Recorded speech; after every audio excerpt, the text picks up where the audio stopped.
Hi everyone. I am so glad to be with you. And this will be our final Do Good and Be Kind story time together. I am so grateful for all the stories that I came upon, and I hope you enjoyed them and felt encouraged to do good and to be kind. But I'm going to be doing a new series called Mindful Moments, so stay tuned. And this will be our last story, but I just want to give a little caveat with what is going on in our world still here in 2021, towards the end of August. I wanted to offer a story focused on hope.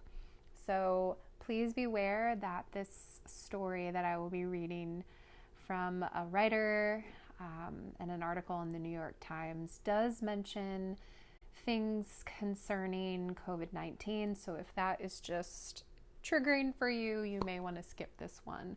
But it's also about dogs. And so we have Henry here with us, and I hope you enjoy this final story. Everything I know about hope I learned from my dog, by Margaret Renkl. The bad luck streak started when I got COVID-19, and then it escalated. Health troubles, deaths in the extended family, frantic worry about loved ones, too many of whom were struggling in the pandemic. All of it backgrounded by dire news about the natural world and my own beloved country. There have been times during the last 16 months when I wondered whether grief and fear were all I would ever feel again. When sorrows come, they come not single spies, but in battalions.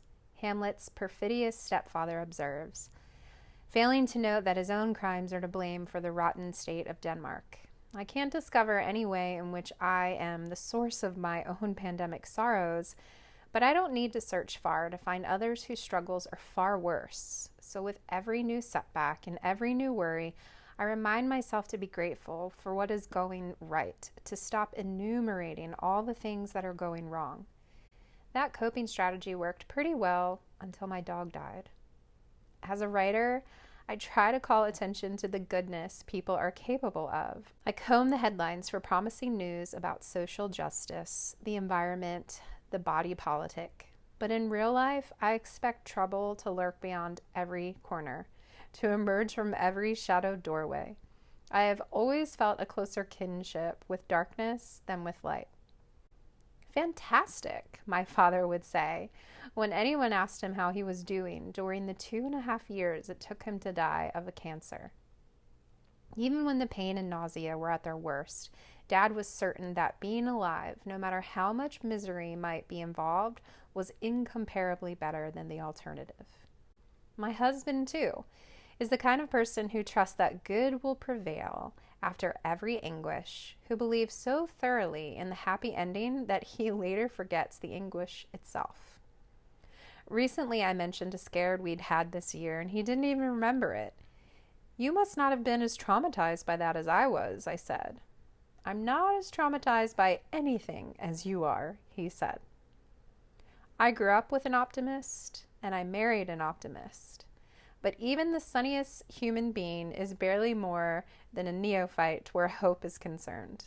In any household, the true master of hope is the family dog.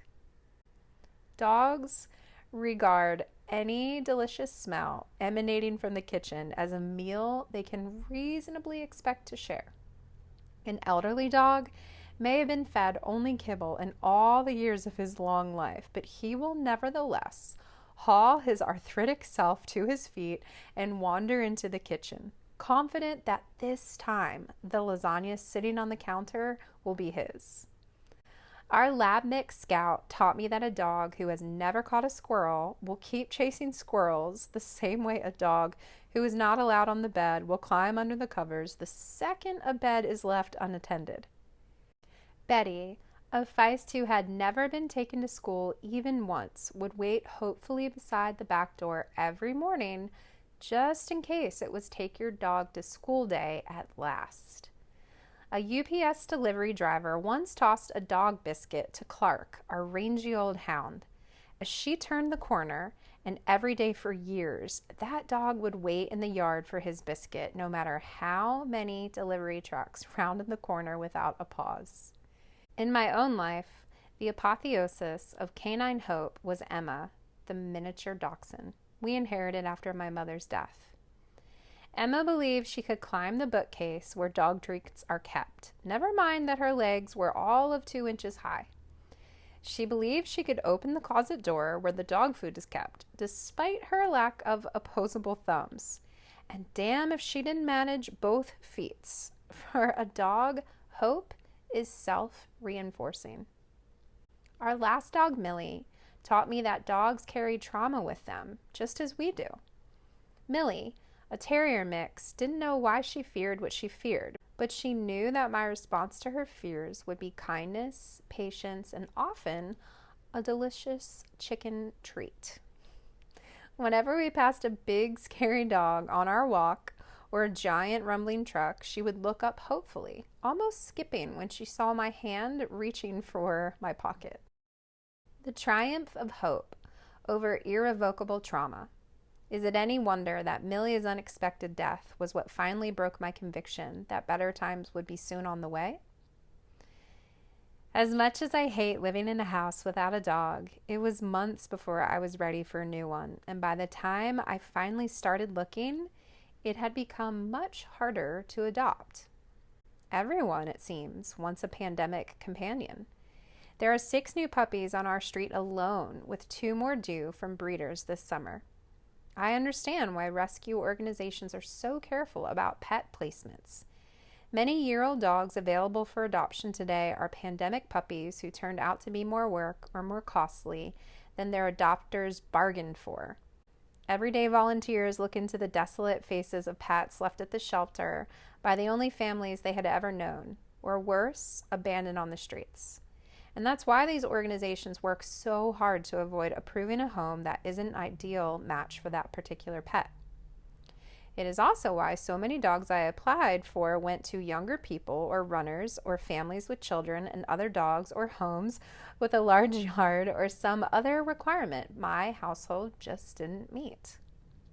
Then, Rascal appeared, a pandemic-born mixed breed with a ruinous case of fleas. He was exactly the size and age we were looking for, small enough to travel with us, young enough to be part of our family for years. But there were more than 40 applications for him. By some miracle, our home was the best match. 2 hours later, after he arrived, Rascal was curled up in my lap. A day later, he knew his name, a name he lives up to in many ways that make me laugh out loud.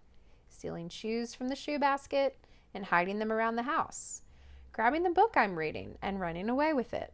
Sneaking a sip of iced tea when my back is turned. Every morning, he likes to perch on top of our chair in our family room, watching birds through the window. He cannot possibly catch a bird through that glass, and I think he surely knows it. But he keeps hoping anyway.